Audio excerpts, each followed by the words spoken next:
Hey guys, and welcome back to Battlefront updates and some more exciting Star Wars Battlefront 2 news. Ever since EA Play, we've kept getting new details every day, simply because new interviews have appeared, the developers are being very active out on Twitter and Reddit responding to concerns and questions, and so on. Which makes it a very fun time to be a Battlefront fan, since you will basically learn something new every day. So the news I wanted to go over today are actually from Angry Joe's interview with both Dennis and Paul Kesslin from DICE. And I'm sure if you've clicked the video and seen the title, you're gonna ask, Jar Jar, are you kidding me, or is this just clickbait?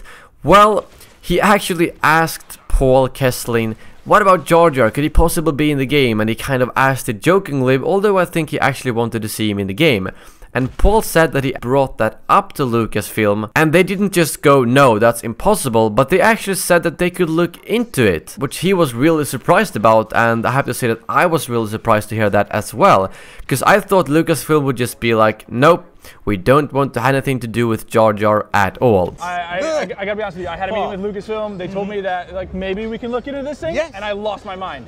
So, like, you know, we'll see. You know, there's no promises, but at least knowing that it's on the table is right. But just to be clear, I am 99% sure that Jar Jar will not be at launch, and he will definitely not be in any of the first couple of seasons of free content. But all this confirms is that Jar Jar is still on the table. If there is actually a demand for him, they might potentially add him in the future. I would imagine that would probably be like a year after the launch or something like that. But I still thought it was really cool to hear that he's actually on the table. He's not off limits according to Lucasfilm or something like that, which I think is pretty cool to hear.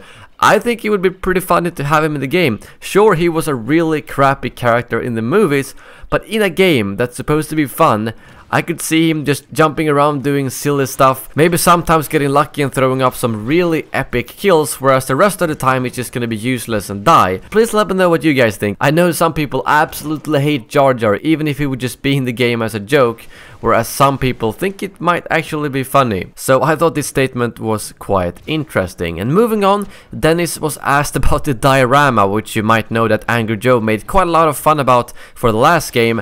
And Dennis said that no, there will not be a diorama for the next game. And I am very glad to hear that, as they are much better off putting that development time into something a lot more interesting, because the diorama was honestly something you looked at once or twice and then got bored of it. But when he was asked if there was going to be something similar, he didn't really give a clear answer, but said basically that since we have the different rarities of star cards, for instance, if you get an epic card for Darth Maul, that will make him feel and sound better, but also give you some gameplay bonuses as well. So he didn't really answer if we're gonna have a system or a collection of unlocks like the diorama, but it sounds like it's more gonna be built into the whole customization system with the heroes, vehicles, weapons, classes and all that kind of stuff, which I think is good. You don't really need a separate mode for it. As long as we can preview whatever we have unlocked in the customization screen, such as emotes or cool new abilities and stuff like that, I think that is completely fine. We don't need a separate mode for that. Moving on, community manager Matt Everett responded out on Twitter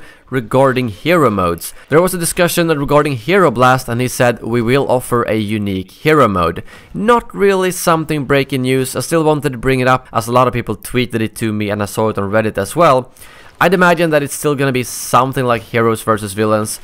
My hope and guess is that it might be something in between Hero Blast and Heroes vs Villains, where you will only have heroes, because this time we're obviously gonna have more heroes than the previous game, but that you won't spawn in as an infantry when you die, but maybe something in between. It's hard to judge, but I'm really curious to see how they will be handling hero modes in this game, as I do hope that what he means with a unique hero mode is that we will only be having heroes in that mode, because I really didn't think it was fun to play infantry in Heroes vs Villains. And lastly, we have some good news regarding Star Wars Battlefront 2 in general. Both Facebook and YouTube went out and said that Star Wars Battlefront 2 had the most views during the entire E3. And this doesn't just mean the trailer, but fan reactions, videos, coverage by press and all that kind of stuff around it. And EA actually held 4 out of those top 10 spots on YouTube, with Battlefront 2 being the highest one, which really shows how much of an interest the community and the world has for this game.